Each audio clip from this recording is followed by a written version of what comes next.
भगवान, आप मुझे देख देख कर शराब की बातें क्यों करते हैं? सीधे सीधे क्यों नहीं कह देते? मैं सिद्ध हूं, आपको कुछ कहना है? तरु ने पूछा है।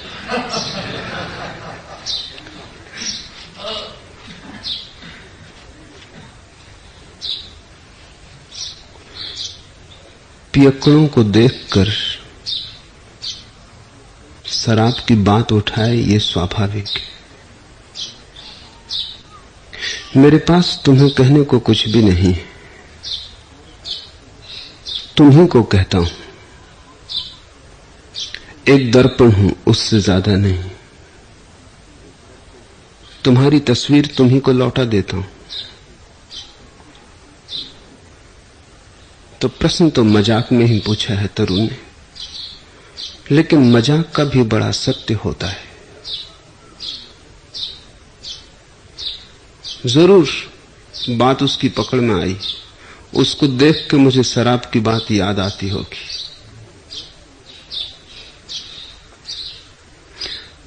लेकिन तरु ही अगर पियक्कड़ होती तो कोई अड़चन ना थी, सभी पिए हुए।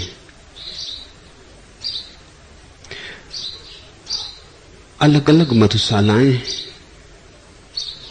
अलग अलग ढंग की शराब है, लेकिन सभी पिए हुए।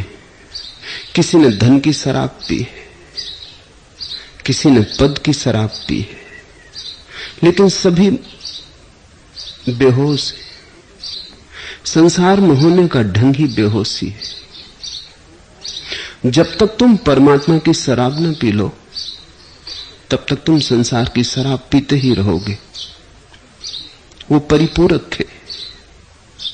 और परमात्मा की शराब बस ऐसी एक शराब है जो होश देती है, जो बेहोशी नहीं लाती। बाकी सब शराबें बेहोशी लाती, विस्मरण लाती। तुम अपने को भूल जाते हो, और अपने को भूल के कहीं कोई सत्य को पा सकेगा? अपने को मिटाना है, भुलाना नहीं। मिटा के सत्य मिलता है, भुलाना तो धोखे की बात है। तुम तो बने ही रहते हो, बस तुम्हें याद नहीं रह जाती कि तुम हो। तो शराब इस संसार की, चाहे मधुशालाओं में मिलने वाली शराब हो, चाहे राजधानियों में पदों की शराब हो, चाहे बाजारों में धन की शराब हो, चाहे मंदिरों में मस्जिदों में त्यागियों की शराब हो, जिसमें भी तुम अपने को भूल जाते हो। मिटते नहीं, याद रखना, भूल जाते हो, बने तो रहते हो। नशा कितनी देर टिकेगा? थोड़ी देर बाद फिर होश उभर आएगा, फिर तुम वापस लौट आओगे। परमात्मा की भर शराब ऐसी है कि पी के कोई फिर होश में नहीं आता।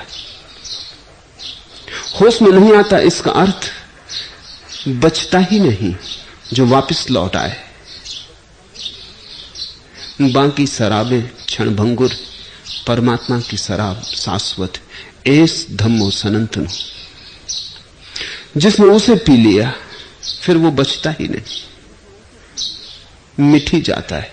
जो मिटाए ऐसी शराब खोजो, तब तुम चकित होगे, तब तुम एक विरोधाभास के करीब आ जाओगे। वो विरोधाभास ये है, होश मिटा सकता है, बेहोशी मिटाती नहीं, बचाती है।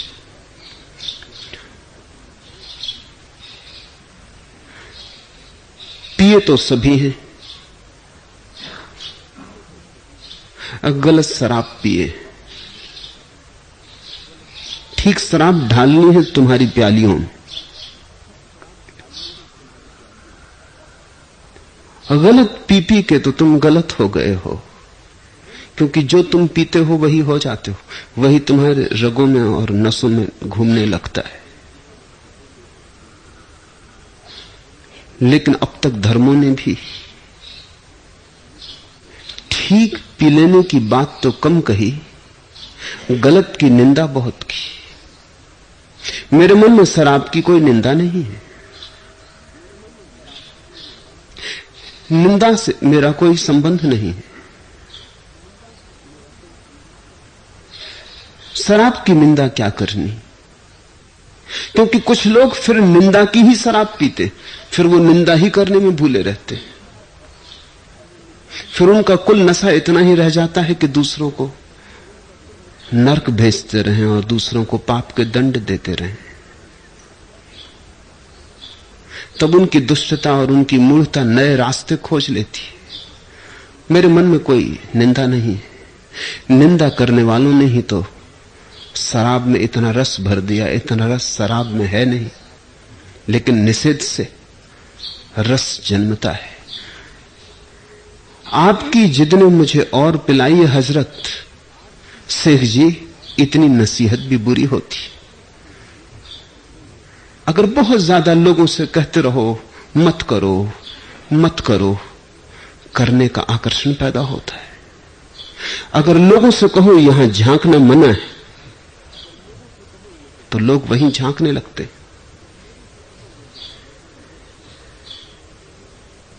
मैं विश्वविद्यालय में था,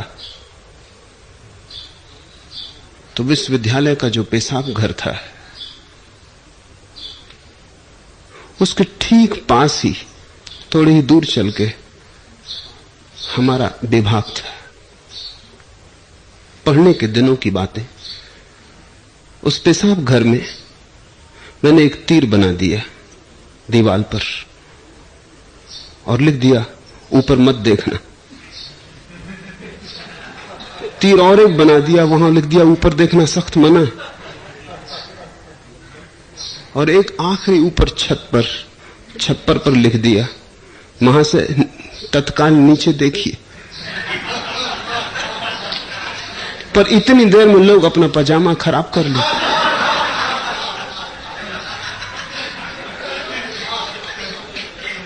अपने डिपार्टमेंट के बाहर बैठकर हम देखते रहते कि किन किन ने पढ़ा है। करीब करीब सभी पढ़ के लौटते। आपकी जिद ने मुझे और पिलाई हजरत। शेख जी, इतनी नसीहत भी बुरी होती है। तो मैं तुमसे कहता नहीं कि मत पीना, मैं तुमसे कहता हूं जब पीने ही चले तो ठीक ही शराब पीना। जब पीने की ही बात ठान ली और जब परमात्मा ही मिलता हो पीने को, तो फिर संसार क्यों पीना, फिर कूड़ा करकट क्यों पीना।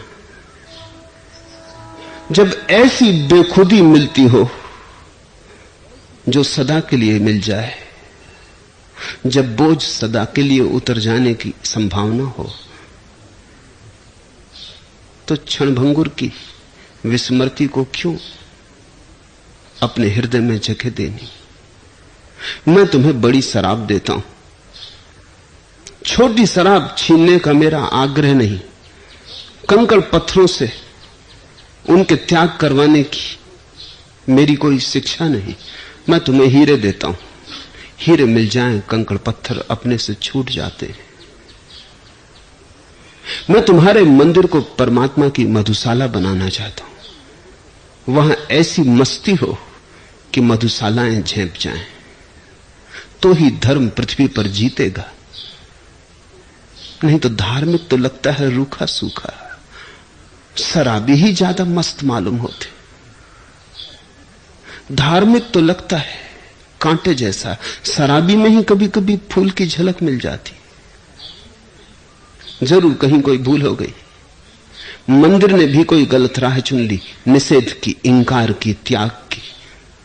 मैं तुमसे कहता हूं धर्म महाभोग है।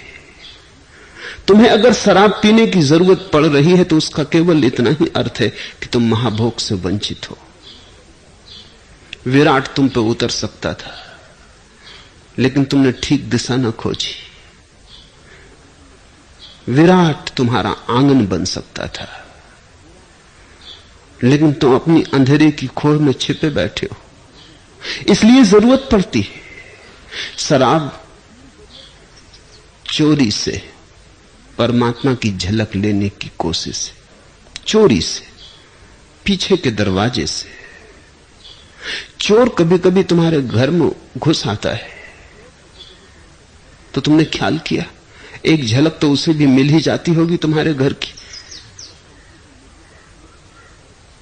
तुम्हारे बैठक खाने की। लेकिन चोर की झलक भी कोई झलक है, भागा भागा है, चोर की तरह आया है।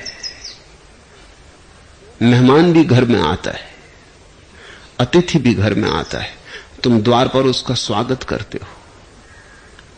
शराब चोरी छिपे परमात्मा की झलक लेने की कोशिश है। और जिस मंदिर में स्वागत हो सकता हो, जहां तुम अतिथि हो सकते हो, सम्मानीय सम्मानित, वहां चोर होकर क्यों जाना? तो शराबी क्षण भर को भूलता है। जिन शराबियों की मैं बात कर रहा हूं वो सदा के लिए भूल जाते। मैं तुमसे कुछ छुड़ाना नहीं चाहता, त्याग पर मेरा जोर नहीं, मैं तुम्हें ठीक ठीक भोग सिखाना चाहता हूं। विराट तुम में उतर आए, तुम्हारे हाथ में मैं बोतल देना चाहता हूं परमात्मा की।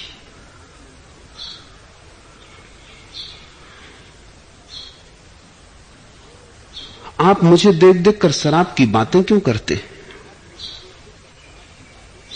तुम्हें देख देख कर और बात भी किस बात की करूं?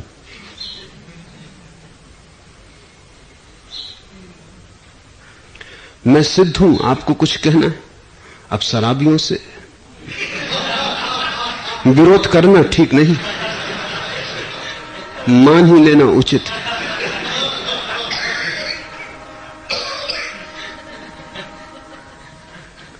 कौन झंझट ले?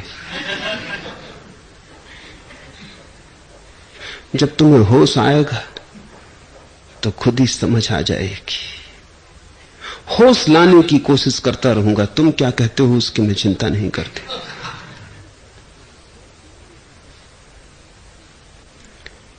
मेरे पिता के एक मित्र हैं, तो बचपन से मुझे जानते हैं। घोर शराबी,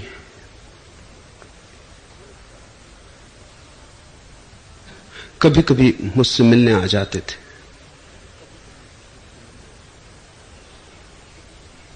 तो मेरे परिवार के लोगों को शक हुआ कि बात क्या होती, क्योंकि घंटों।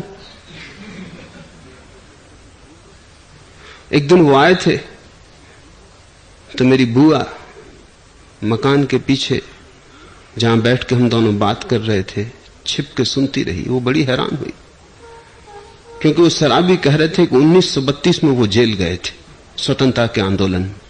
तब तो मैं 1 ही साल का था। वो मुझसे कह रहे थे कि हम दोनों जब जेल में 3 साल बंद रहे, याद है कुछ? का सब याद है, एक एक बात याद है। तो जेल की वो बातें करते रहे और ये मान के कि हम दोनों बंद रहे। मेरी बुआ तो हैरान हुई। ठीक, वो शराबी को तो माफ कर सकती थी, उसको ये समझ में ना आया कि मुझे क्या हो गया। जाते ही शराबी को उन्होंने मुझे पकड़ा और कहा कि तुम्हें हो क्या गया, क्या तुम भी पी लिए? 1932 में तुम्हारी उम्र 1 साल की थी। ये आदमी तो बूढ़ा हो गया, 1932 में जेल गया था और तुम जेल खाने की दोनों बातें कर रहे थे। अब मैंने कहा इसका विरोध भी कौन करे, और विरोध करने से सार भी क्या है? ये कोई सुनेगा? अगर मैं इसका विरोध करूं तो मैं भी होश में नहीं। सो तरु तो सिद्ध है, अगर विरोध करूं तो मैं होश में नहीं।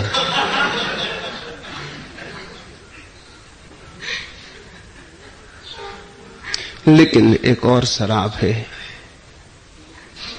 जिस शराब को तुमने अभी शराब समझा, वो असली नहीं, उधार है, नगद नहीं, धोखा है, आत्मवंचना है। नगद परमात्मा की शराब पियो।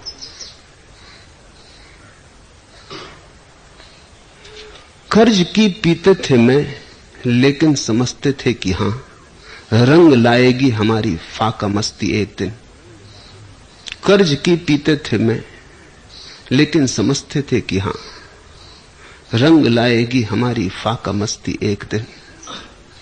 जब पीना ही हो तो कर्ज की मत पीना, उधार की मत पीना। और सभी शराबें जो तुम्हारे बाहर से आती हैं उधार है।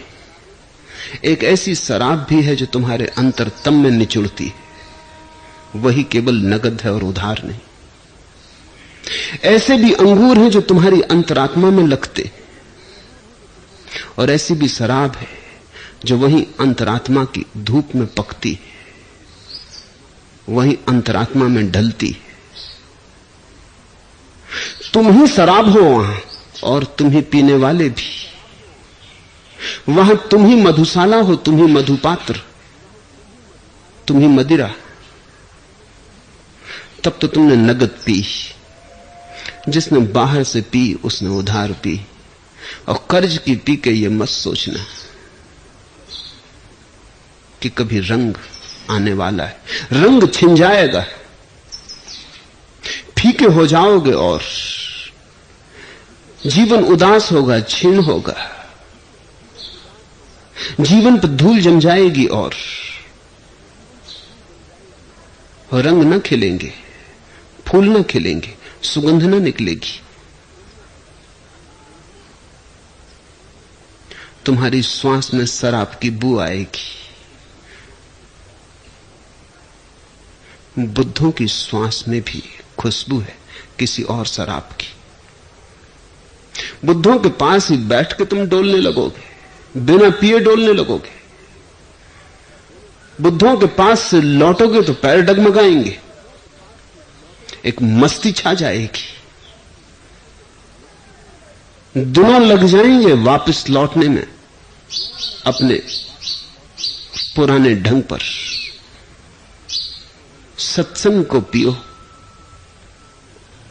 सत्संग बाहर से आने वाली शराब नहीं। बुद्ध पुरुष तुम्हें कुछ देते नहीं, जो तुम्हारे भीतर सोया है उसे जगाते। बुद्ध पुरुष तुम्हें न तो धन देते, न तुम्हें पद देते, न तुम्हें विस्मृति देते। बुद्ध पुरुष तुम्हारे भीतर जो छिपा है उसे जगाते। वही तुम्हारा धन बन जाता है, वही तुम्हारा पद, और वही तुम्हें एक ऐसी मस्ती से भर जाता है जो फिर कभी छिनती नहीं। अभी तो जिसे तुमने अपना जीवन समझा है वो जीवन की छाया भी नहीं, वो तो दूर की ध्वनि भी नहीं जीवन की। अभी तो तुमने जिससे जीवन समझा है वो बड़ी रुग्ण धारणा है। इस जीवन की पीड़ा के बोझ से तुम अपने को बुलाने में लग जाते हो। कोई सिनेमा में जाकर बैठ जाता है तो घड़ी भर को अपने को भूल जाता है तस्वीरों में। देखो धोखे कैसे सरल हैं, पर्दे पे कुछ भी नहीं। जानते हो तुम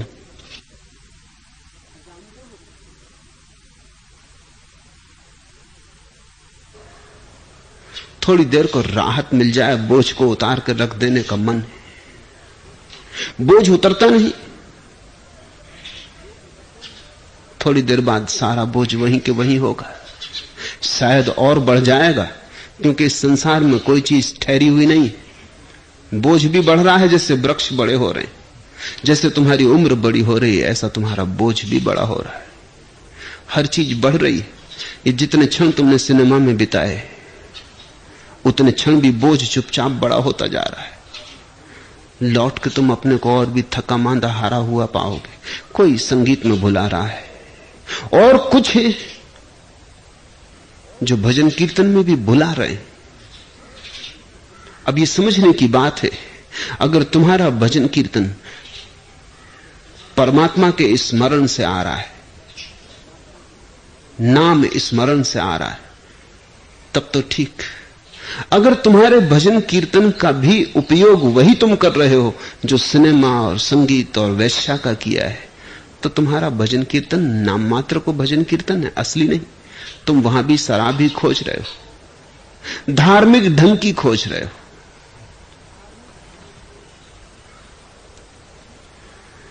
ऐसे तुम अपने को भुलाए जाओ, अपने से दूर हुए जाओ,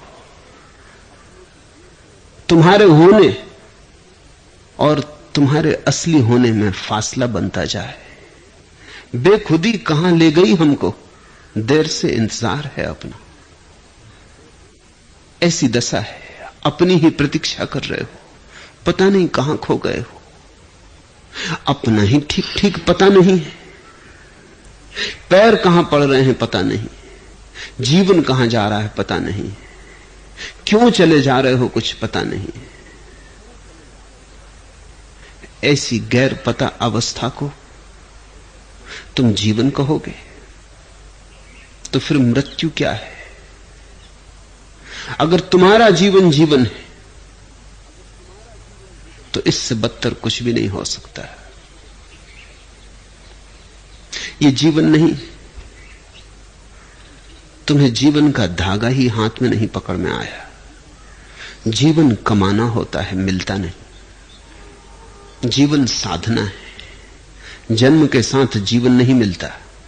जन्म के साथ अवसर मिलता है, साधो तो जीवन मिल जाएगा, न साधो कभी न मिलेगा। तुमने जन्म को ही जीवन समझ लिया है और इसलिए तो तुम इतनी परेशान हो कि भुलाने के लिए शराबों की जरूरत है। सदियों से मंदिर और मस्जिद ने शराब का विरोध किया है, चर्च और गुरुद्वारे ने शराब का विरोध किया है, लेकिन शराब जाती नहीं। मंदिर मस्जिद उखड़ गए, मधुशाला जमी। मंदिर मस्जिदों में कौन जाता है अब? जो जाते हैं वे भी कहां जाते हैं? वे भी कोई औपचारिकता पूरी कराते हैं, जाना पड़ता है इसलिए जाते हैं। वहां बैठ के भी वहां कहां होते, मन तो उनका कहीं और ही होता है। ये जरूरत अपने को भुलाने की इसीलिए है कि तुम्हें अपना पता ही नहीं, और जो तुमने अपने को समझा है वो कांटे जैसा चुभ रहा है। तुम्हें मैं वही दे देना चाहता हूं जो तुम्हारे पास है और जिससे तुम्हारे संबंध छूट गए। उसको पा लेना ही सिद्ध हो जाना है। सिद्ध को भुलाने की कोई जरूरत ही नहीं रह जाती। सिद्ध का अर्थ क्या होता है? सिद्ध का अर्थ इतना ही होता है कि जो तुम्हारे बीज की तरह था तुम्हारे भीतर, वो वृक्ष की तरह हो गया, फूल लग गए। सिद्ध का इतना ही अर्थ है जो तुम होने को हुए थे हो गए, जो तुम्हारी नियति थी परिपूर्ण हुई। गंगा जहां सागर में गिरती है वहां सिद्ध हो जाती है, बीज जहां फूल बन जाता है वहां सिद्ध हो जाता है। सिद्ध का अर्थ है कि अब और कुछ करने को ना रहा, अब कुछ पाने को ना रहा, अब कहीं जाने को ना रहा, अब कोई मंजिल ना रही, अब तुम ही मंजिल हो। अब कोई मंदिर मस्जिद ना रहा, कोई तीर्थ ना रहा, कोई यात्रा ना रही, अब तुम ही मंदिर हो, तुम ही मस्जिद हो। प्रारंभ अंत पे आ गया। जो यात्री चला था वो पहुंच गया। तब भुलाने की कोई जरूरत नहीं रह जाती, क्योंकि होना इतना आनंदपूर्ण है। क्या तुमने कभी ख्याल किया, तुम जब भी सुखी होते हो तब तुम अपने को भुलाना नहीं चाहते, जब दुखी होते हो तभी भुलाना चाहते। सुखी आदमी शराब ना पिएगा, क्यों पिएगा?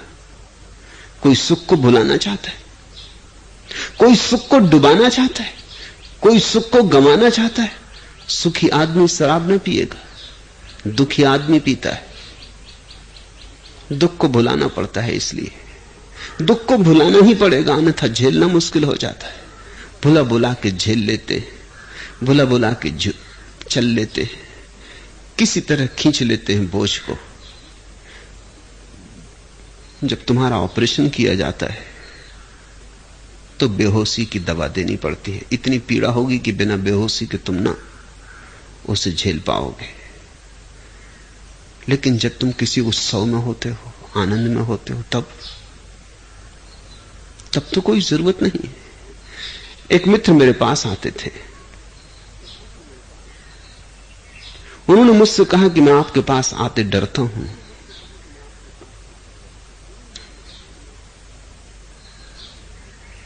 मन तो बहुत होता है आने का, ध्यान भी करना चाहता हूं, लेकिन एक अड़चन मन में बनी रहती है, और वो ये कि आज नहीं कल आपको पता चल जाएगा कि मैं शराब पीता हूं, और तब आप जरूर कहोगे कि शराब पीना छोड़ो। ये मुझसे न हो सकेगा, ये मैं कर चुका बहुत बार, हार चुका बहुत बार।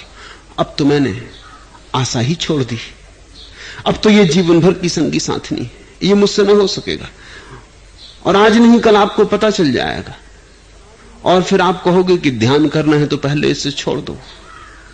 मैंने कहा कि तब तुम मुझे समझे ही नहीं। मैं तो तुमसे इतना ही कहता हूं कि तुमने चूंकि ध्यान नहीं किया इसीलिए पी रहे हो। ध्यान महाशक्तिशाली है। अगर ध्यान करने के लिए शराब छोड़नी पड़े तो शराब ज्यादा शक्तिशाली है। नहीं, मैं तो तुमसे कहता हूं तुम ध्यान करो, जिस दिन ध्यान होगा उस दिन सोच लेंगे। उन्होंने कहा तो ये कोई शर्त नहीं, ये कोई प्राथमिक जरूरत नहीं। आप क्या कहते? सभी शास्त्र यही कहते, पहले आचरण ठीक हो फिर ध्यान। मैंने कहा मेरा शास्त्र यही कहता है, ध्यान ठीक हो जाए तो आचरण अपने से ठीक हो जाता है। प्रार्थना जम जाए तो प्रेम अपने से जम जाता है। थोड़ी सी सुगंध अपनी आने लगे तो कौन उसे भुलाना चाहता है? मैंने कहा तुम फिक्र ना करो, तुम पिए जाओ। उन्होंने कहा तो बनेगी ये दोस्ती।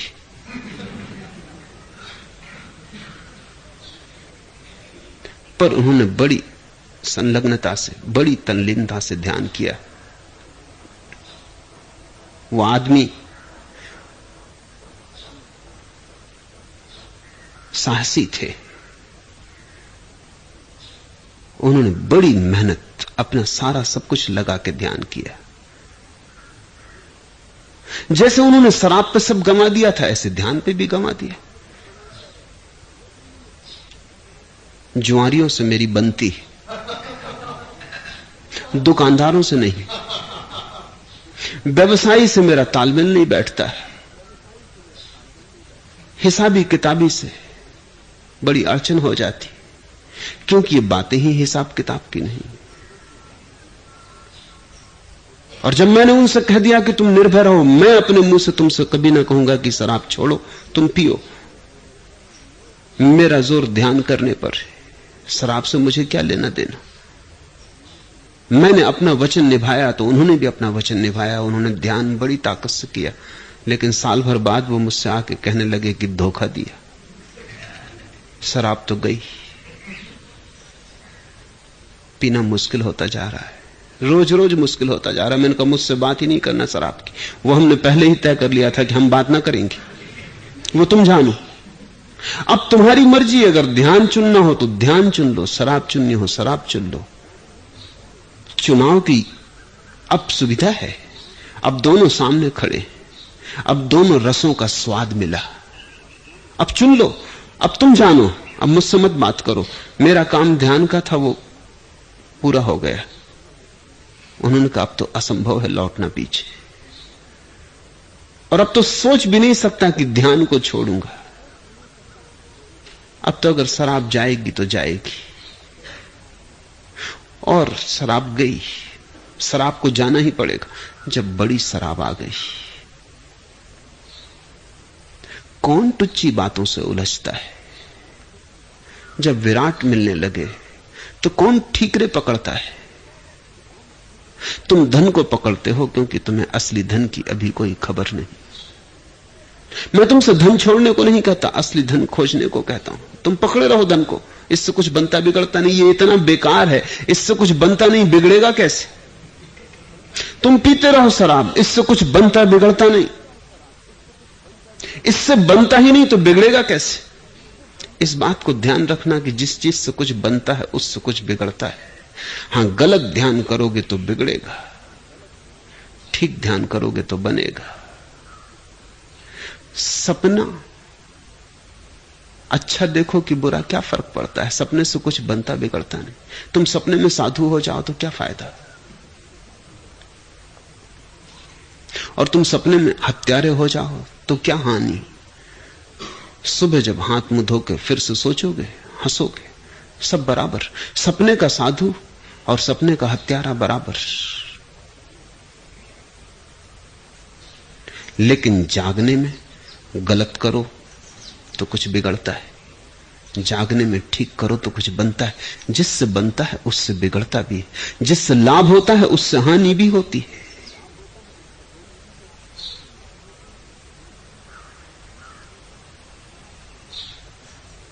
जब तक भीतर की नगद तुम्हारी ही अंतरात्मा में ढली शराब तुम्हें उपलब्ध नहीं, तब तक पियो, तब तक भिखारी की तरह मधुशालाओं के द्वारों पर खड़े रहो। लेकिन ध्यान रखना, ऐसे तुम एक विराट अवसर गंवा रहे हो।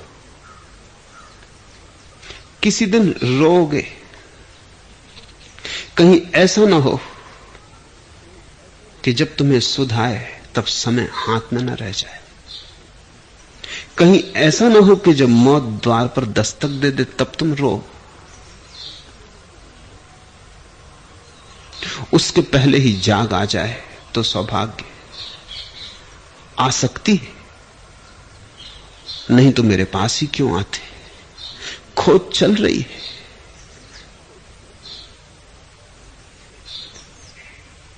डगमगाते हैं पैर, माना संभल जाएंगे। थोड़े अभ्यास की बात है। फिर लौट जाते हो पुराने ढांचों ढर्रों में, माना लंबी आदत है, स्वाभाविक है। लेकिन क्षण भर को भी बाहर निकल आते हो, यह भी क्या कम है।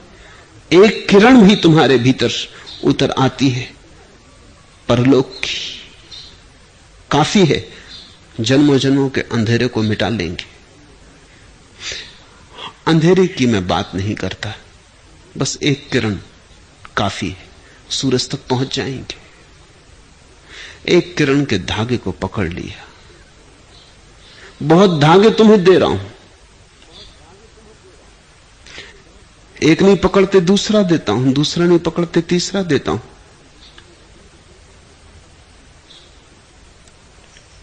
कोई ना कोई तो पकड़ में आ ही जाएगा। पकड़ में तुम्हारे नहीं आता, इससे कुछ मुझे परेशानी नहीं। तुम पकड़ने की चेष्टा करते हो, यही क्या कम। छूट जाता है, इस पर मैं ध्यान ही नहीं देता। तुमने पकड़ने के लिए हाथ बढ़ाया था, यही काफी। कभी न कभी पकड़ में आ ही जाएगा। चेष्टा जारी रहे, साधना जारी रहे, सिद्धत्व भी दूर नहीं है।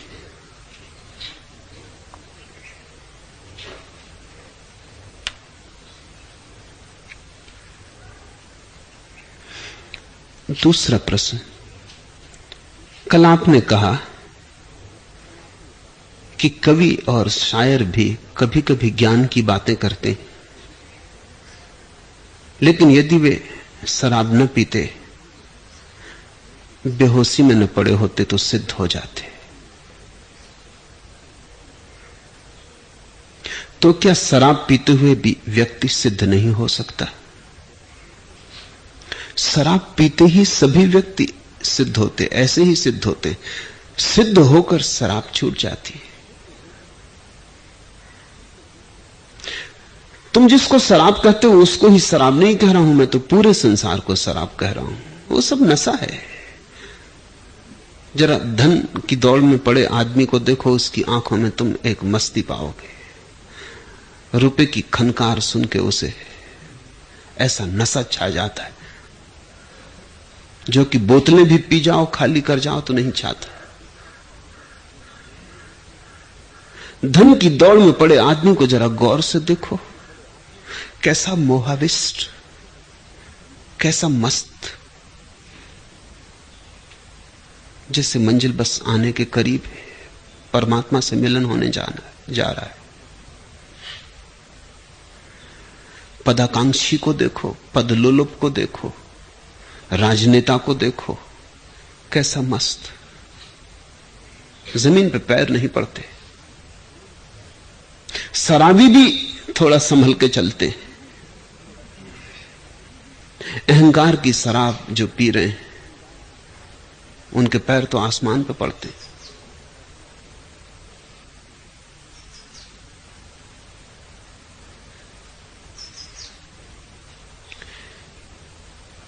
सारा संसार वासना मात्र बेहोशी है।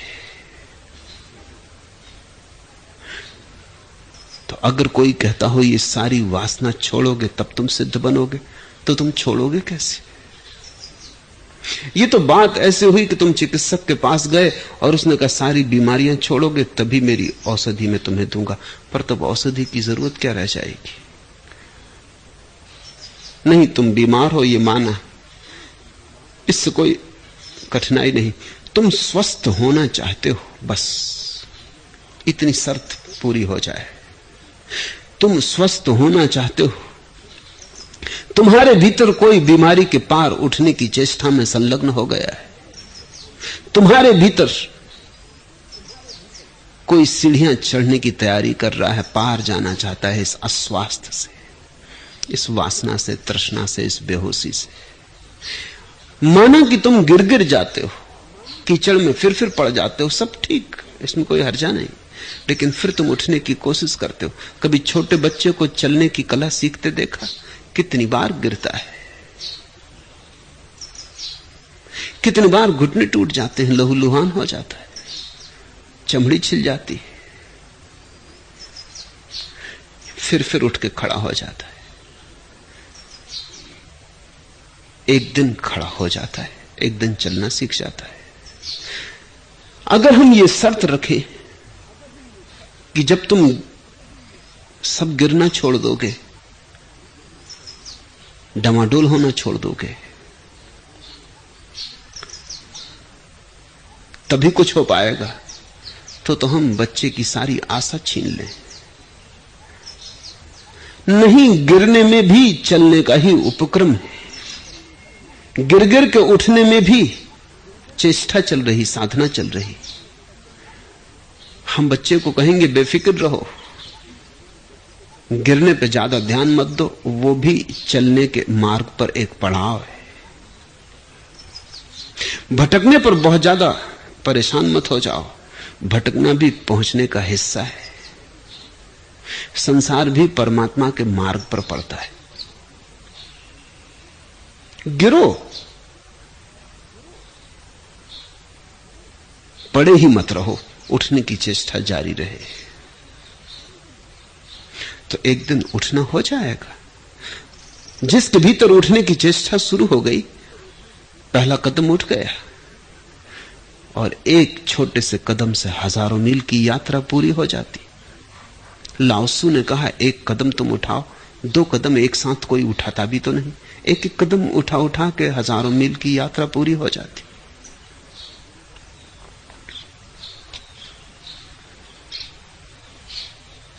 तुम बेहोश हो माना, लेकिन इतने बेहोश भी नहीं कि तुम्हें पता ना हो कि तुम बेहोश हो। बस वहीं सारी संभावना है, वहीं असली सूत्र छिपा है। फिर से मुझे दोहराने दो, तुम बेहोश हो माना, लेकिन इतने बेहोश भी नहीं कि तुम्हें पता ना हो कि तुम बेहोश हो। बस उसी पता में, उसी छोटे से बीज में सब छिपा है। ठीक भूमि मिलेगी, बीज अंकुरित हो जाएगा। परेशानी तो उनके लिए है जिन्हें यह भी पता नहीं, उन्हीं को बुद्ध ने मूढ़ कहा है। मूढ़ मूर्ख का नाम नहीं, मूढ़ और मूर्खता में फर्क है। मूर्ख तो वो है जिसे पता नहीं, यह कोई बड़ी बीमारी नहीं। मूढ़ वो है जिसे पता भी नहीं और जो मानता है कि उसे पता है। मूढ़ वो है जो कीचड़ में पड़ा है और सोचता है स्वर्ग में है। मूर्ख वो है जो कीचड़ में पड़ा है, जानता है कि कीचड़ में पड़ा हूं। इन दोनों के बीच में विज्ञ है, समझदार है। जो कीचड़ में पड़ा है, जानता है कीचड़ में पड़ा है और चेष्टा कर रहा है उठने की कि उठ जाए, गिर गिर पड़ता है, स्वाभाविक है, सीखना पड़ेगा। लेकिन चेष्टा जारी रहती है, फिर लौट आता है, भटक भटक जाता है, फिर मंदिर को तलाश लेता है, लौट लौट के उस सूत्र को पकड़ने की कोशिश करता है। वो सूत्र है बोध का। ध्यान कहो, प्रार्थना कहो, मगर सार बोध है। इसलिए तो हमने जब सिद्धार्थ गौतम ज्ञान को उपलब्ध हुए तो उन्हें बुद्ध का बोध के सूत्र को उपलब्ध हो गए, जाग गए।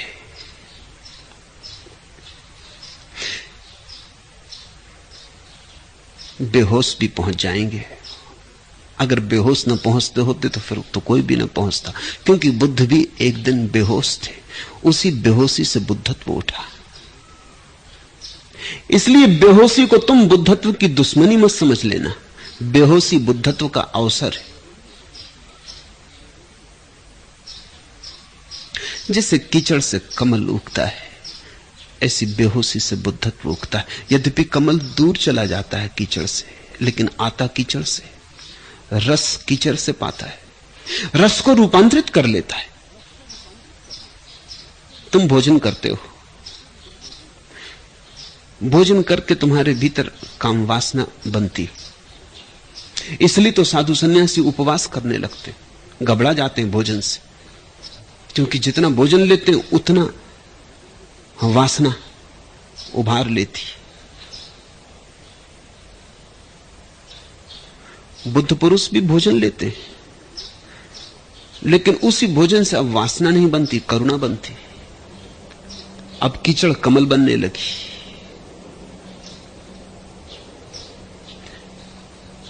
तुम रात सोते हो, साधु सन्यासी डरते हैं रात सोने से, क्योंकि दिन भर तो किसी तरह संभाला, नींद में कैसे संभालेंगे? काम वासना नींद में घेर लेगी, तो नींद से डरने लगते। बुद्ध पुरुष के लिए दिन हो कि रात सब बराबर है। जिसने जागना सीख लिया वो रात भी जागा रहता है। नींद रहती है शरीर में, स्वयं में नहीं। शरीर कीचड़ है, स्वयं कमल। शरीर से बहुत पार उठ जाता है, लेकिन कीचड़ से रसधार जुड़ी रहती है। कीचड़ से रस लेता है, लेकिन रस को रूपांतरित करता है। सभी कुछ बोध बनने लगता है बुद्ध पुरुष में। तुम में सभी कुछ बेहोशी बन जाता है। धन मिले तो तुम बेहोश हो जाते, पद मिले तो बेहोश हो जाते। तुम्हें जो कुछ भी मिलता है वो बेहोशी में रूपांतरित होता है। तुम्हारे भीतर की पूरी व्यवस्था, तुम्हारा यंत्र हर चीज से बेहोशी निकालता है। तुम अगर भाग के त्यागी भी हो जाओ तो तुम्हारे त्याग में भी बेहोशी होगी।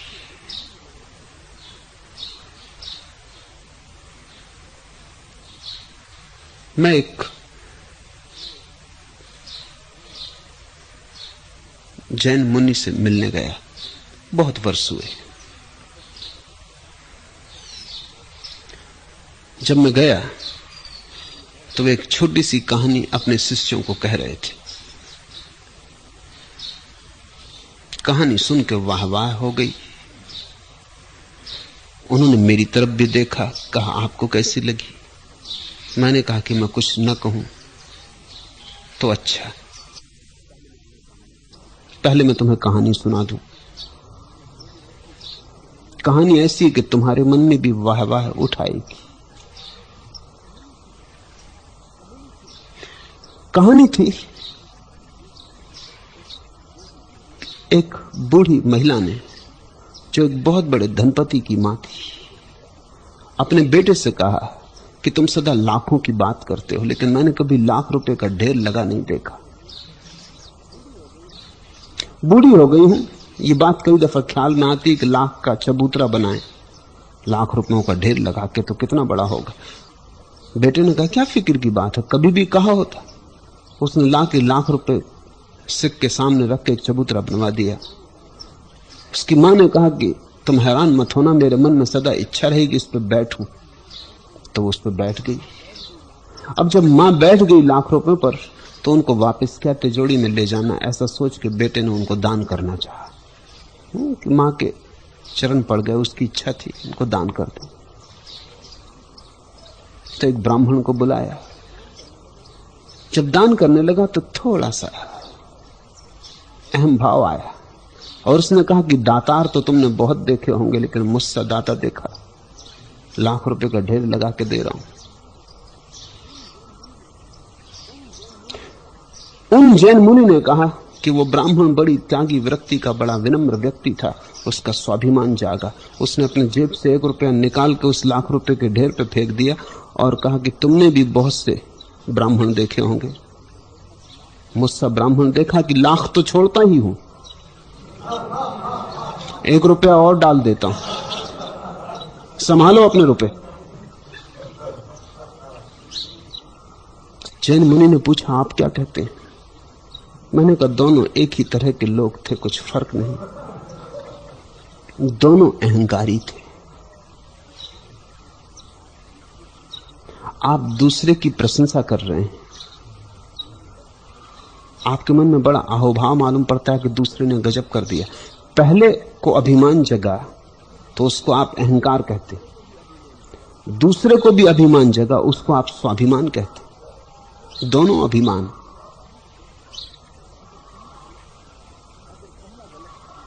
अगर पहला गलत था, दूसरा भी सही नहीं है।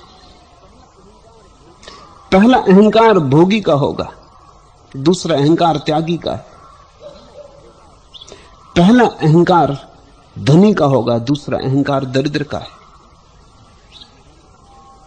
लेकिन दोनों अहंकार, क्योंकि आपने भी अपने को त्यागी मान रखा है, दूसरे के अहंकार से आपको भी रस मिल रहा है। और यहां जो आपके पास लोग बैठे हुए हैं, इनकी भी त्याग की यही धारणा है।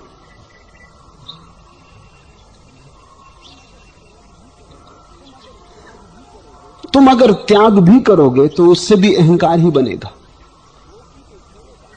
भोग की तो छोड़ो बात, त्याग भी करते हो तो उसका भी जो रस मिलता है उससे भी अहंकार बनता है। असली सवाल त्याग और भोग नहीं, असली सवाल तुम्हारे भीतर की कीमिया, अल्केमी बदलने का है। तुम्हारे भीतर जो यंत्र बैठा हुआ है, जो हर चीज को अहंकार में बदल देता है, वासना में बदल देता है, बेहोशी में बदल देता है, उसको तोड़ना है। ध्यान उसका ही प्रयोग है, वो तुम्हारे भीतर की पूरे यंत्र को बदल देता है। कल भी तुम उसी मिट्टी में रहोगे जिसमें पहले थे, लेकिन अब उसी मिट्टी से कमल निकलेगा। तुम उसी संसार में खड़े रहोगे जहां कल खड़े थे, लेकिन अब तुम संसार में होते हुए भी संसार में न रहोगे। संसार में तुम रहोगे, संसार तुम में ना होगा। बीच में खड़े भी तुम पार होगे, अतिक्रमण हो जाएगा। बोध का यही अर्थ है। तो मैंने निश्चित कल कहा कि कवि और शायर कभी कभी बड़ी ज्ञान की बातें करते हैं, निश्चित ही बड़ी ऊंचाइयां छू लेते हैं, लेकिन वे ऊंचाइयां ऐसे ही हैं जैसे किसी ने स्वप्न देखा। हिमालय का उज्जवल सूर्य की किरणों से स्वर्ण मंडित शिखर देखे, लेकिन स्वप्न में देखे, ये एक बात है। और किसी ने साक्षात किया उन शिखरों का, स्वप्न में नहीं। जागते हुए, ये बिल्कुल दूसरी बात है। कभी तुम्हारे जैसा ही आदमी, तुम में और उसमें थोड़ा सा फर्क है, वो इतना ही फर्क है कि वो स्वप्न दृष्टा है, वो दूर के सपने देखना जानता है, वो सपने देखने में तुमसे ज्यादा कुशल है। तुम सपने भी देखते हो तो भी दूर के नहीं देखते। मैंने सुना है कि एक शिष्य ने अपने गुरु को आके कहा कि बड़ा रस आया, समाधि लग गई। ध्यान कर रहा था बैठा गुरु के सामने। गुरु ने कहा कैसी समाधि, क्योंकि अचानक तूने सिसकारा दिया और आंख खोल दी। उसने कहा कि अब मैं आपको पूरी बात कह दूं, आज ध्यान दाल बाटी बनाने पर लगाया,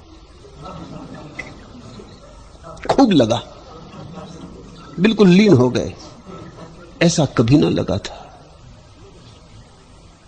मगर जरा दाल में मिर्च ज्यादा पड़ गए तो सिसकारा निकल गया।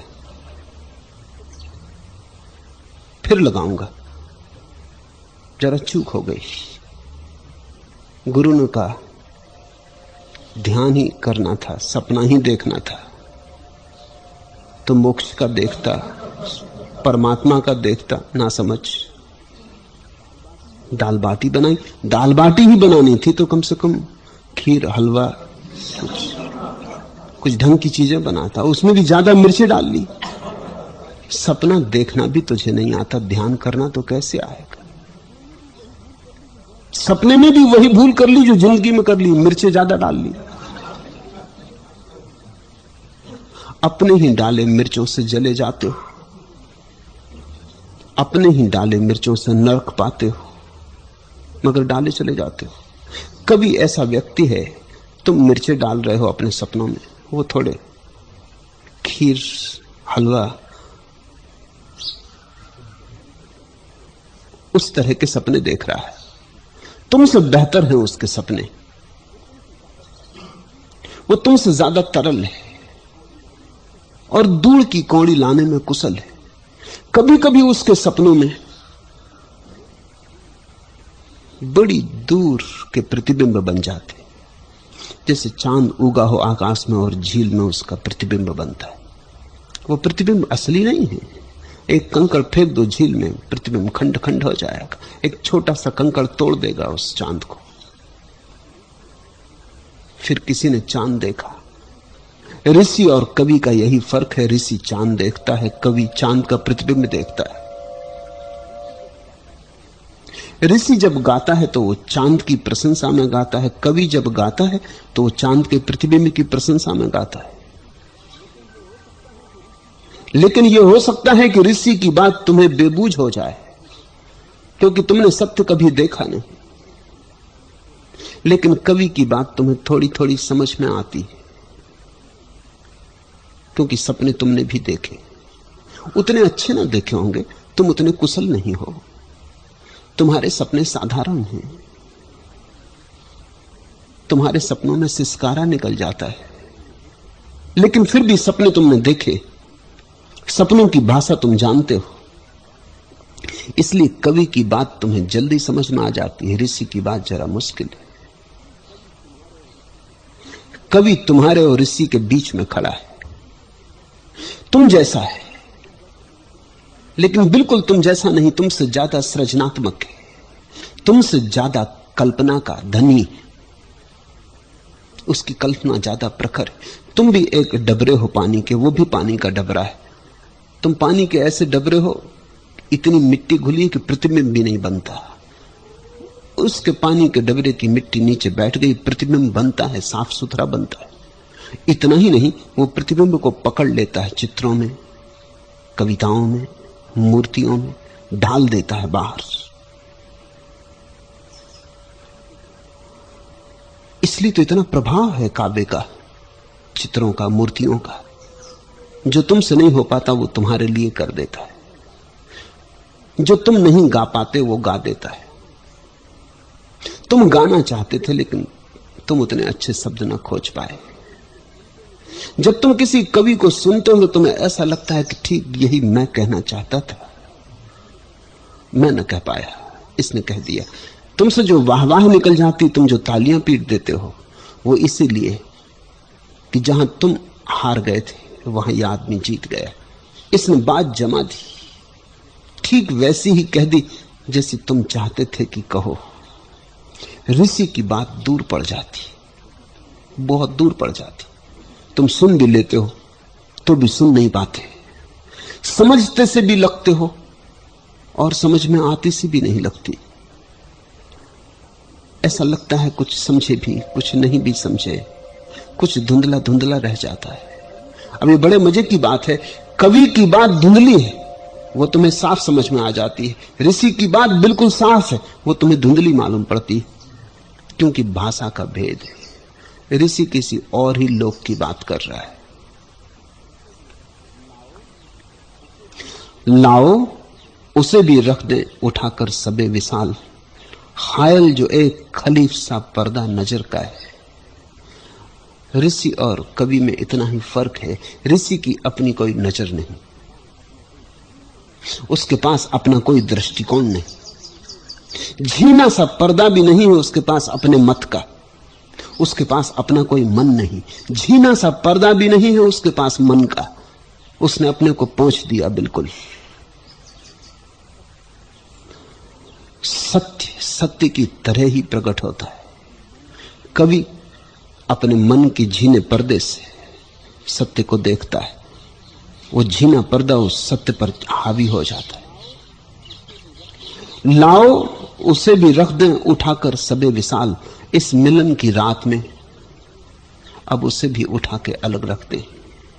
हायल जो एक खलीफ सा पर्दा नजर का, एक जो झीना सा पर्दा बीच में है, उसे भी हटा दे।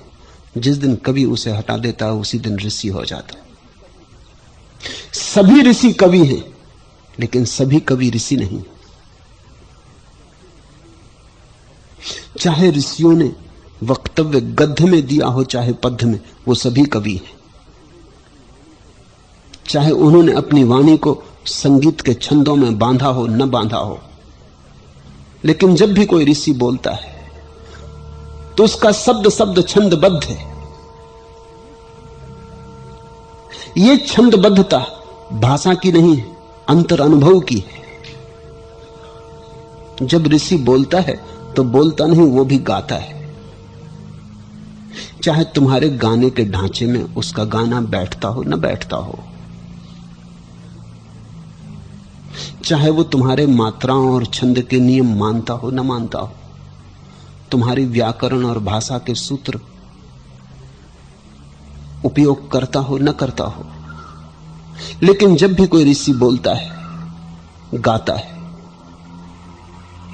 बोलता नहीं, जब चलता है चलता नहीं, नाचता है, तुम्हें दिखाई पड़ता हो न पड़ता हो, क्योंकि तुम्हारी आंख पर अभी मन का पर्दा है।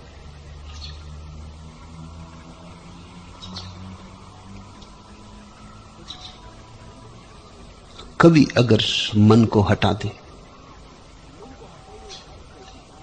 मन को हटाने का अर्थ है विचार को हटा दे।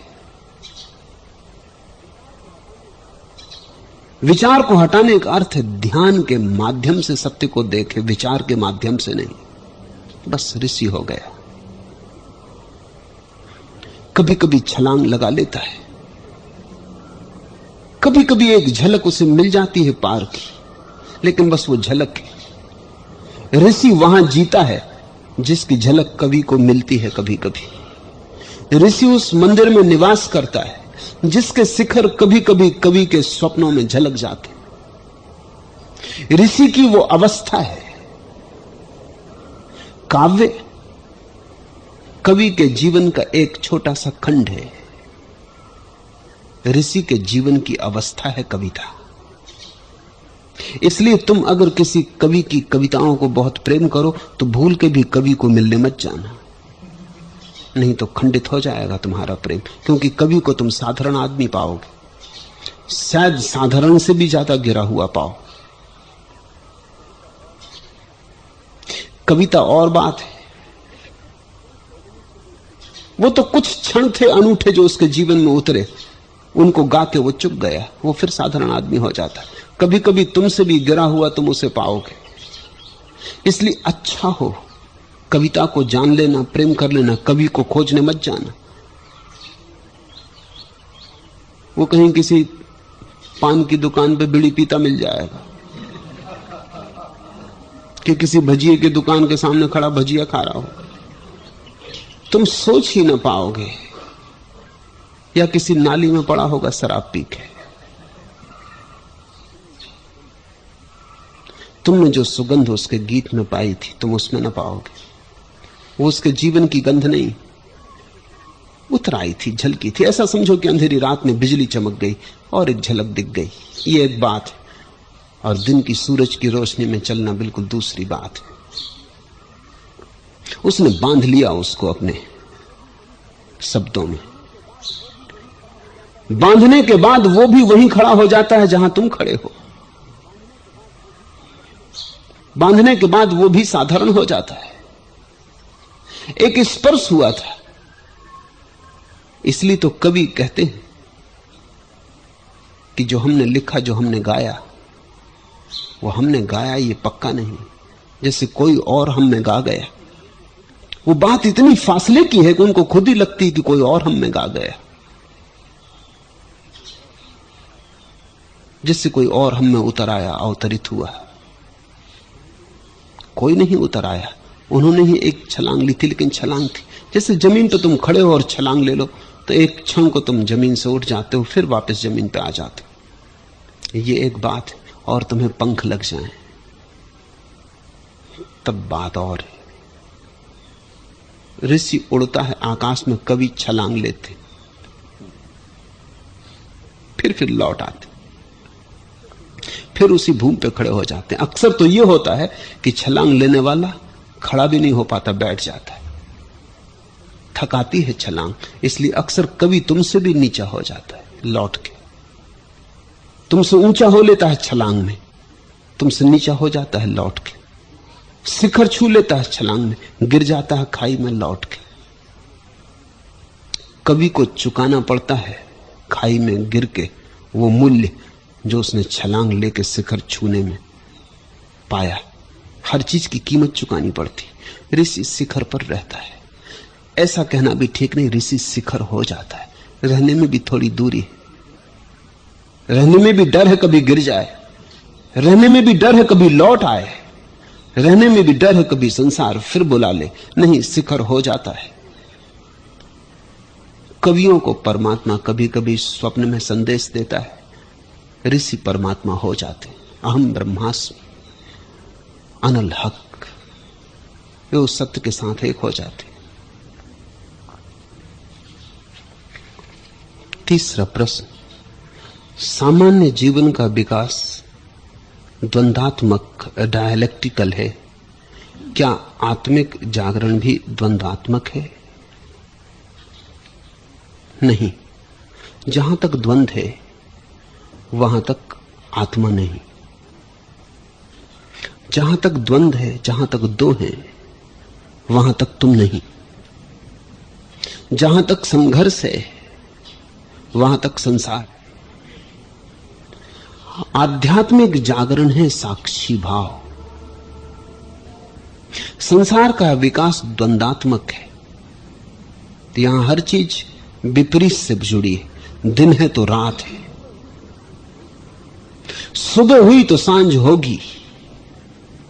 चाहे तुम कितना ही बुलाओ, समझाओ अपने को कि अब कभी सांझ ना होगी, इस पागलपन में मत पड़ना। सुबह हुई तो सांझ हो गई। सुबह सांझ को ले आई, तुम्हें देखने में 12 घंटे की देर लगेगी। वो देखने की देरी है। जन्म हुआ तो मौत हो गई, 70 साल लगेंगे तुम्हें पहचानने को, वो पहचानने की देरी है। सुबह में सांझ आ गई, विपरीत आ गया, प्रकाश में अंधेरा आ गया, खुशी में दुख आ गया। इधर नाचे नहीं कि वहां चिंता तुम्हारी प्रतीक्षा कर रही, इधर तुम मुस्कुराए नहीं कि वहां आंसू तैयार होने लगे। तुम्हारी मुस्कुराहट आंसू ले ही आई। जिस दिन तुम इन दोनों के साक्षी हो जाओगे कि तुम देखोगे ये रही मुस्कुराहट, ये रहे आंसू, न अपने को मुस्कुराहट से जोड़ोगे न आंसुओं से, तीसरे हो जाओगे, दूर खड़े होकर देखने लगोगे, उस दिन आत्मिक जागरण हुआ। तब दो नहीं रह जाते, आंसुओं में मुस्कुराहट दिखाई पड़ जाती है, मुस्कुराहट में आंसू दिखाई पड़ जाते हैं। द्वंद्व गया, तुमने निर्द्वंद्व को पा लिया। नई सुबह पर नजर है मगर आह ये भी डर है, ये सफर भी ये शहर भी रफ्ता रफ्ता कहीं शाम तक न पहुंचे।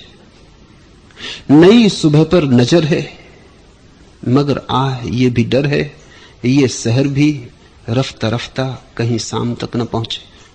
पहुंचेगी, ये सुबह भी सांझ होगी, सभी सुबह सांझ होगी। धन में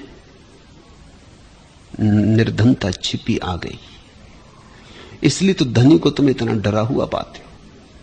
निर्धनता का भय धन के साथ ही आ जाता है। प्रेम में घृणा का बीजारोपण हो जाता है, इसलिए तो तुम प्रेमियों को सदा संदिग्ध पाते हो कि प्रेम है भी। इसलिए तो तुम प्रेमियों को सदा लड़ते पाते हो, क्योंकि घृणा लड़ाती है।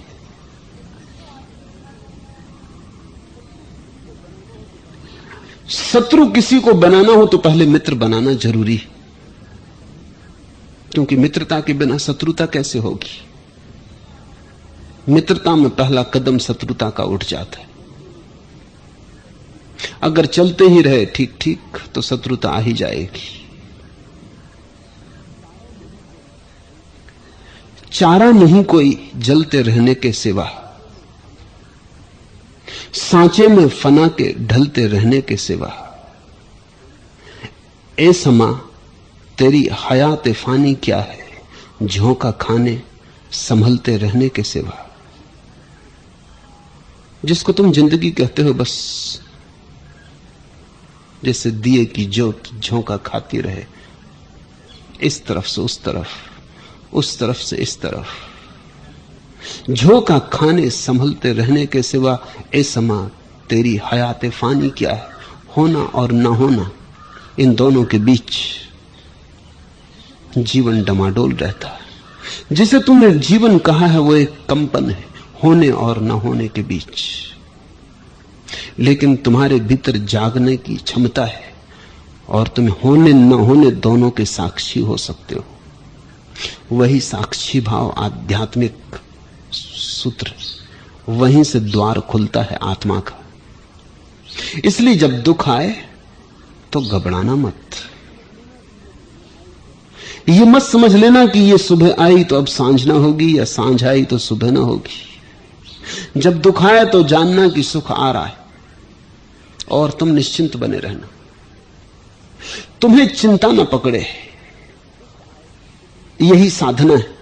दुख आए तो तुम जानना कि सुख आता ही होगा, कहीं पीछे छिपा होगा, क्यों में खड़ा होगा।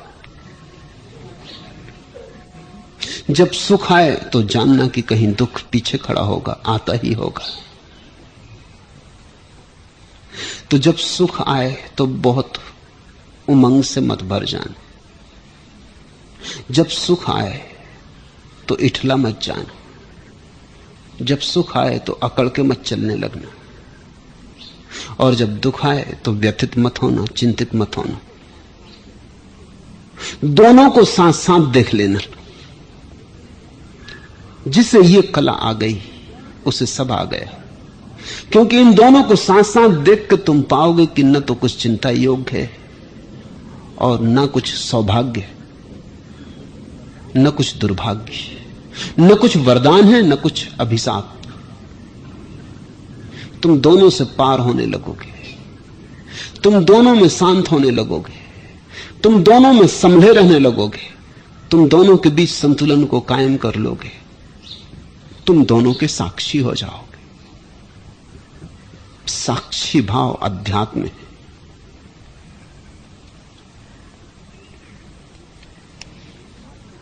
चौथा प्रश्न, आप तो कहते हैं कि बुद्ध पुरुष के संसर्ग से पशु पक्षी और पेड़ पौधे भी वही नहीं रह जाते जो वे थे।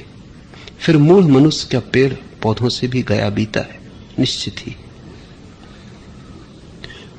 कोई पेड़ पौधा मूढ़ नहीं है। पेड़ पौधे की वो क्षमता नहीं। मूढ़ होने के लिए मनुष्य होना जरूरी। कोई पेड़ पौधा बुद्ध भी नहीं, वो भी उसकी क्षमता नहीं। तुम किसी पेड़ को पापी नहीं कह सकते, पुण्यात्मा नहीं कह सकते। न कोई पेड़ पुण्यात्मा है न पापी। उसके लिए मनुष्य होना जरूरी है। मनुष्य उठे तो परमात्मा हो सकता है, गिरे तो शैतान हो सकता है। न तो पेड़ पौधे उठ के परमात्मा हो सकते और न गिर के शैतान हो सकते। पेड़ पौधे थिर, यही तो उनकी जड़ता है, स्वतंत्रता नहीं। इस किनारे से उस किनारे जाने की, उस किनारे से इस किनारे आने की स्वतंत्रता नहीं है, बंधे। गौर से देखो, चट्टान पड़ी, पौड़ पौधे से भी ज्यादा परतंत्र है। एक फूल भी तो नहीं खिला सकती, एक पत्ता भी तो नहीं निकलता, जैसी है बस पड़ी। फिर वृक्ष,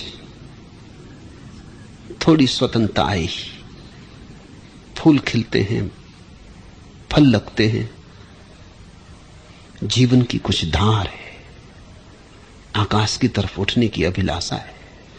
सूरज की खोज शुरू हो गई।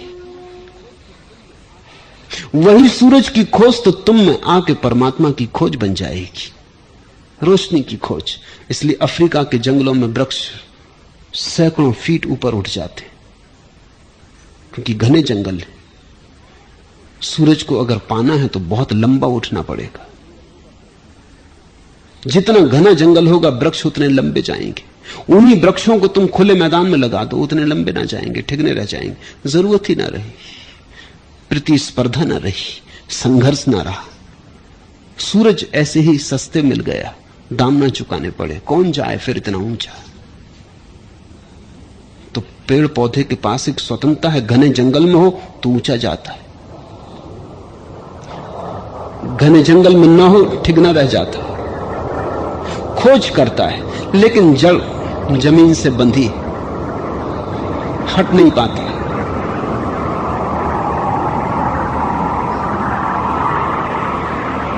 एक जगह गड़ा हुआ है, मजबूर है।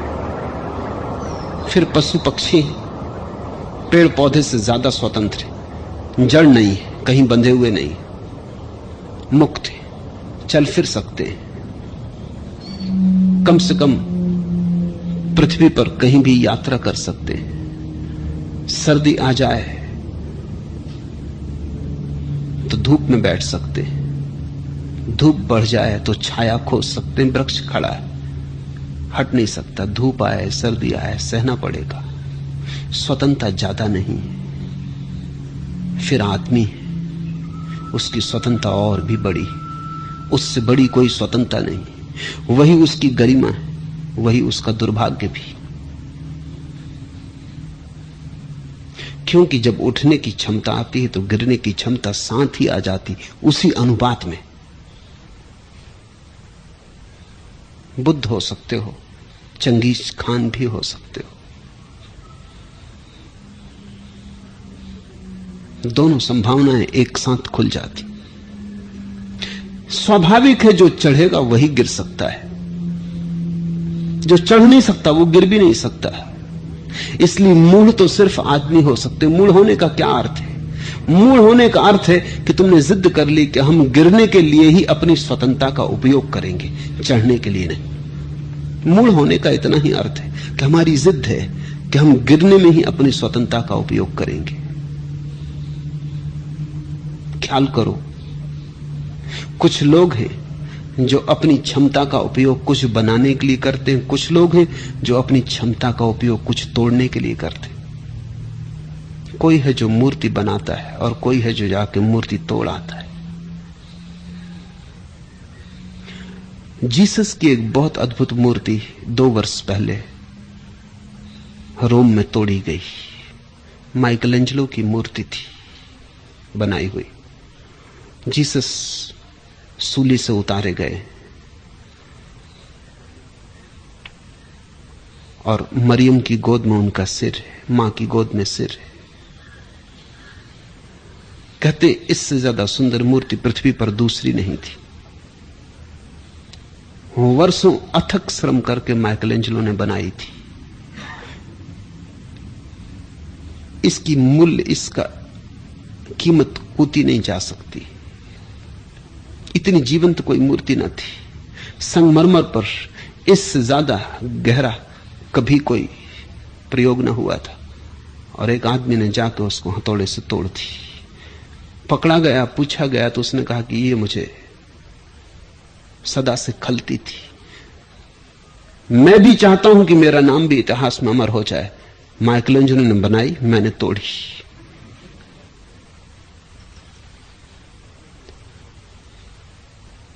हिटलर ने इतने लोग मारे, ये तोड़ने में रस है,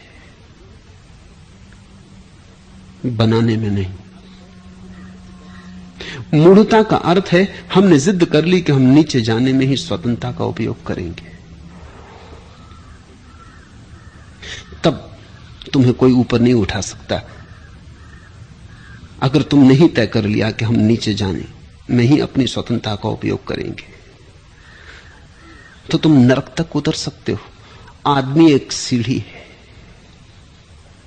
उसका एक पहला पायदान नरक में टिका है, उसका आखिरी पायदान स्वर्ग में टिका है। ये तुम पे निर्भर है। मैंने एक बड़ी प्राचीन कहानी सुनी है। एक मनोवैज्ञानिक और चित्रकार अपने जीवन के अंतिम दिनों में एक चित्र बनाना चाहता था जिसमें सबसे ज्यादा निम्न आदमी की तस्वीर हो। उसने बनाया। एक कारागृह में एक आदमी ने 7 हत्याएं की थी, उसका जाकर उसने चित्र बनाया।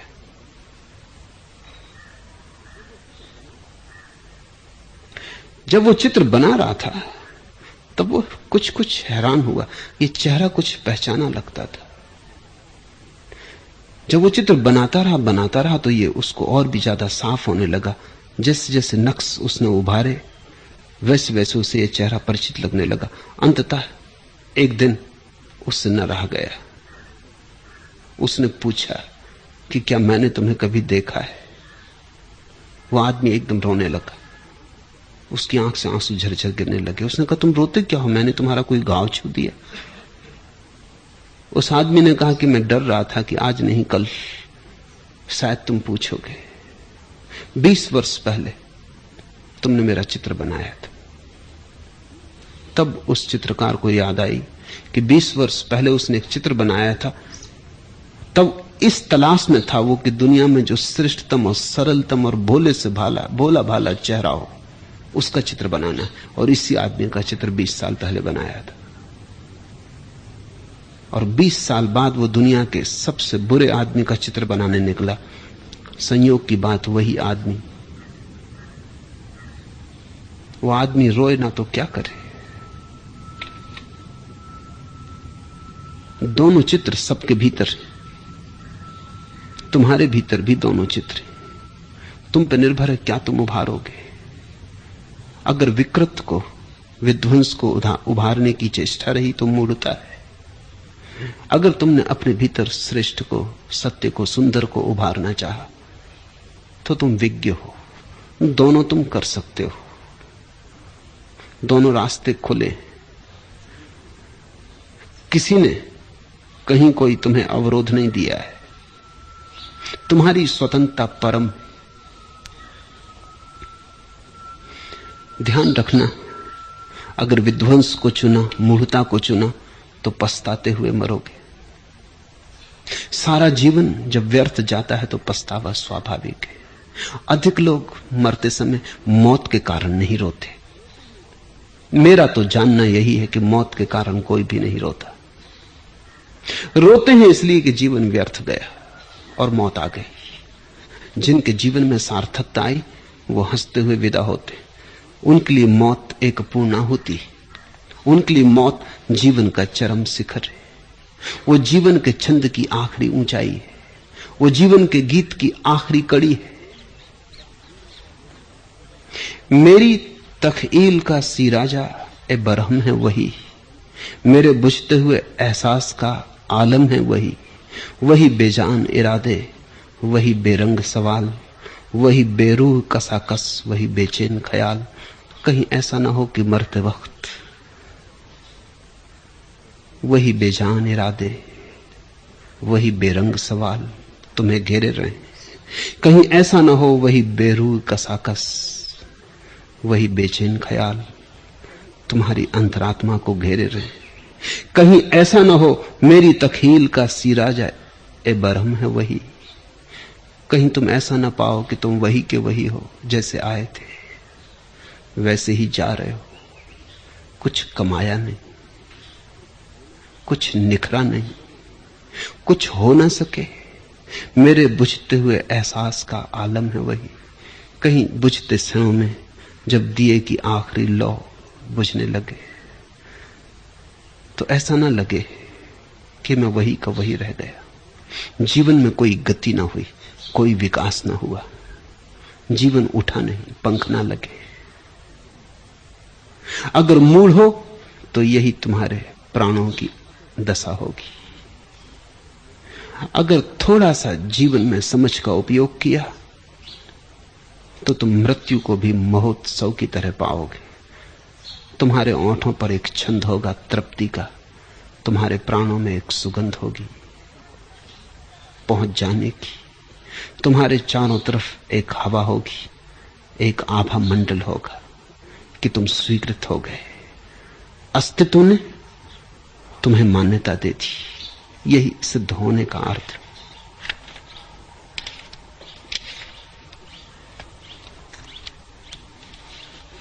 आखिरी सवाल, आप कहते हैं प्रत्येक व्यक्ति अनूठा और अद्वितीय है, और यह भी कहते हैं कि व्यक्ति समष्टि से अविच्छिन्न है, दरअसल व्यष्टि ही है। क्या इस वक्तव्य पर कुछ प्रकाश डालने की कृपा करेंगे? दो शब्द ठीक से समझ लो, समाज और समष्टि। समाज का अर्थ है आदमियों ने अपनी मूढ़ता, अपने अज्ञान, अपने अहंकार में जो ताना बाना बुना है, आदमियों की जो भीड़ का जो मन, सभी आदमियों के अज्ञान का जो जोड़ है, अहंकार का जो जोड़ है, वह समाज है। समष्टि से अर्थ है परमात्मा, अस्तित्व। उसमें आदमी का ही सवाल नहीं है, वृक्ष भी सम्मिलित हैं, चट्टानें भी, चांद तारे भी, सब कुछ सम्मिलित है। समष्टि का अर्थ है जो है, सारा का सारा। अगर तुम जो है उसके साथ एक हो जाओ तो उसी को बुद्ध धर्म कहते हैं, धम्म कहते हैं। अगर जो है, ये जो सारा अस्तित्व है, इसके साथ तुम्हारा संघर्ष छूट जाए, तुम इसके साथ एक हो जाओ, तल्लीन, डूबे हुए, इसकी मस्ती में मस्त, इसको तुम पी लो, तो तुम परम शांति को, परम आनंद को उपलब्ध हो जाओगे। दूसरी एक भीड़ आदमियों की है, वो एक दूसरा गिरोह है जिसने सारे अस्तित्व की फिक्र छोड़ दी है और अपने ही नियम बना लिए। आदमियों की भीड़ ने अपना ही शास्त्र बना लिया है, अपनी ही नीति, रिवाज, परंपरा बना ली है। वो अज्ञानियों का अस्तित्व के ऊपर जबरदस्ती आरोपण है। तो जब मैं कहता हूं व्यक्ति अनूठा है, तो मैं ये कह रहा हूं कि एक व्यक्ति जैसा दूसरा व्यक्ति नहीं है समाज में। प्रत्येक व्यक्ति अनूठा है और प्रत्येक व्यक्ति को अनूठे होने की हिम्मत रखनी चाहिए। इतना साहस रखना चाहिए कि भीड़ तुम्हें डुबा ना दे, नहीं तो तुम अपनी आत्मा को कभी खोज ही ना पाओगे। समाज से मुक्त होने की हिम्मत चाहिए, क्योंकि समाज निम्नतम तल पर जीता है, क्योंकि वो सबके जोड़ है। मूढ़ों की बड़ी संख्या है, वो भी उसमें जुड़े, उनकी ही भीड़ है, उनका ही बहुमत है, वो भी उसमें जुड़े। इसलिए अगर तुम भीड़ के साथ खड़े हो तो तुम्हें निम्नतम के साथ खड़ा रहना पड़ेगा। अगर तुम भीड़ की मानकर चलते हो तो तुम पाओगे कि तुम अपने श्रेष्ठतम की पुकार को नहीं सुन सकते, फिर तुम्हें निकृष्ट की पुकार ही सुननी पड़ेगी। अद्वितीय होने का अर्थ इतना ही है कि तुम ये जानना कि तुम भीड़ के एक अंग नहीं हो।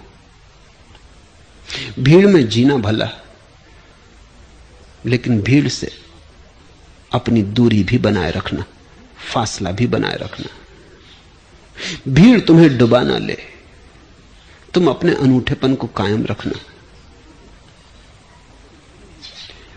लेकिन अगर इतनी ही बात होती तो यह अनूठापन अहंकार बन जाता। भीड़ से तो अलग करना और समष्टि में डुबाना, समाज से तो मुक्त होना और समष्टि में डूबना। वो अपने हर कदम पर है काम याबे मंजिल, आजाद हो चुका जो तकलीद कारवां से। ये जो यात्री दल है, इसके साथ चलने से जो मुक्त हो चुका है, उसकी मंजिल उसके हर कदम पर उसके साथ है। इसके साथ ही अगर तुम्हें चलने की जिद है तो तुम कहीं ना पहुंच पाओगे। ये भीड़ कहीं पहुंचती नहीं मालूम होती, ये चलती ही रहती है। लोग बदलते जाते, भीड़ चलती रहती। तुम नहीं थे तो कोई और चल रहा था, एक हटता है 10 आ जाते, भीड़ चलती जाती। ये भीड़ कभी नहीं पहुंचती, व्यक्ति पहुंचे हैं, भीड़ कभी नहीं पहुंची। तुमने कभी सुना कोई भीड़ बुद्धत्व को उपलब्ध हो गई हो? कोई भीड़ बुद्ध बन गई हो, मोहम्मद बन गई हो, कबीर नानक बन गई हो? जब कोई बनता है तो व्यक्ति। ये भीड़ तो कभी नहीं कुछ बनती, कभी नहीं कहीं पहुंचती, इसकी मंजिल आती ही नहीं। ये यात्री दल ही है, बस ये यात्रा ही करता है। इससे थोड़ा मुक्त होना जरूरी है। इसकी चाल में चाल लगाए रखना ठीक नहीं। इसका यह अर्थ नहीं है कि तुम इससे व्यर्थ नाहक उलझने लगो, लड़ने झगड़ने लगो, क्योंकि अगर लड़ना झगड़ना शुरू किया तो भी तुम भीड़ में ही उलझे रहोगे। इसलिए मैं तुम्हें कोई झंझट लेने के लिए नहीं कह रहा हूं कि भीड़ पूरब जाती हो तो तुम पश्चिम जाओ, कि भीड़ पैर के बल चलती हो तो तुम शीर्षासन लगाओ, कि भीड़ जो करती हो तुम उससे उल्टा करो, क्योंकि उल्टा करने में भी तुम भीड़ से ही बंधे रहोगे। तुम भीड़ की फिक्र ही छोड़ दो, तुम भीड़ के प्रति धीरे धीरे तटस्थ उदास हो जाओ, उदासीन हो जाओ। भीड़ ठीक है, उसे जो करना हो करने दो, उनकी मौज। अगर उन्होंने यही तय किया है तो वो यही करें। तुम भीड़ से अकारण संघर्ष में भी मत पड़ो, अन्यथा वो भी तुम्हें अटकाएगा, क्योंकि जिनसे लड़ना हो उनके पास रहना पड़ता है। दोस्ती करो तो फंसे, दुश्मनी करो तो फंसे। न दोस्ती करना न दुश्मनी। किसी को पता ही न चले तो तुम भीड़ में खड़े खड़े भीड़ के बाहर हो जाते। चुपचाप भीड़ से अपने को अलग कर लेना। तुम समष्टि के साथ अपना संबंध जोड़ो, तुम समग्र के साथ अपना संबंध जोड़ो, विराट के साथ, उसके नियम का पालन करो। तब तुम हैरान होगे कि भीड़ गलत ही सिखाती है, गलत ही करवाती है। भीड़ के सभी सूत्र अहंकार के। भीड़ अगर तुमसे कहती है कि विनम्र भी बनो, तो इसीलिए कहती ताकि तुम्हारी इज्जत हो। तुमसे कहती विनम्र बनो ताकि लोग तुम्हारा आदर करें। अभी बड़े मजे की बात है, विनम्रता भी सिखाती है तो आदर पाने के लिए। वो तो अहंकार की तलाश है। अगर तुमसे कहती है धन का त्याग करो, तो भी इसीलिए कि त्याग का बड़ा सम्मान है। त्याग की बड़ी संपदा है। अगर भीड़ तुम्हें कुछ भी सिखाती तो गलत कारणों के लिए सिखाती, अगर ठीक भी सिखाती तो भी गलत कारणों के लिए सिखाती। इसलिए भीड़ से धीरे धीरे हटो, विनम्रता सीखो जरूर, लेकिन समाज के जूठे कुएं से मत पीना वो पानी, वहां जहर घोला हुआ है। समष्टि का शुद्ध जल उपलब्ध है, वहां से पीना, वहां सीखना विनम्रता, तब उसमें जहर ना होगा। वहां सीखना त्याग, तब उसमें जहर ना होगा, और तब तुम बड़े हैरान होगे। चीजें बड़ी सरल, उन्हें नाहक कठिन बना दिया है, क्योंकि भीड़ कठिनाई में रस लेती। जब तक कोई चीज कठिन ना हो भीड़ को रस ही नहीं आता, क्योंकि कठिन हो तभी अहंकार को चुनौती मिलती। जीवन सरल है, जीवन बिल्कुल सादा है, जीवन में जरा भी उलझाव नहीं, एकदम सहज है, सरल है, सुगम है। मगर तुम समष्टि की तरफ ध्यान दो, चांद तारों पर नजर रखो, आदमी की तरफ थोड़ी पीठ करो, झरनों और सागरों की आवाज सुनो, आदमी की तरफ कान जरा बहरे करो। आदमी के रचे शास्त्रों में बहुत मत उलझो, जब परमात्मा का शास्त्र ही चारों तरफ मौजूद है उसे ही पढ़ो। जल्दी ही तुम पाओगे कि तुम उस सूत्र को पकड़ने लगे जिसको बुद्ध सनातन धर्म कहते हैं, एस धम्मो सनातनो। प्रकृति के साथ सत्संग करो, झरनों के पास बैठो, फूलों से थोड़ी दोस्ती करो, आकाश में थोड़ा झांको तो आकाश तुम में भी झांकेगा। फूलों से जरा निकटता बढ़ाओ, तुम्हारे भीतर के फूल भी खिलने लगेंगे। जितने तुम स्वभाव को और समष्टि को खोजने लगोगे उतना स्वभाव और समष्टि तुम्हें खोजने लगेगी। ये सारी सृष्टि परमात्मा का मंदिर है। आदमी के बनाए मंदिरों में बहुत पूजा कर चुके, उन्होंने सिर्फ तुम्हें लड़ाया, झगड़ाया, बांटा, काटा। मंदिर मस्जिद से लड़ता रहा, मस्जिद मंदिर से लड़ती रही, बहुत हुआ। अब तुम ऐसे मंदिर को खोजो जिसका किसी और मंदिर से कोई झगड़ा ना हो। ये विराट उसका ही मंदिर है, ये आकाश उस मंदिर का चंदोबा है, और परमात्मा सब जगह प्रतिष्ठित है। कोई अलग से मूर्ति बनाने की जरूरत नहीं। ये सभी मूर्तियां उसी अमूर्त की हैं, और ये सभी रूप उसी अरूप के हैं, और ये सभी नाम उसी अनाम के हैं। आज इतना ही।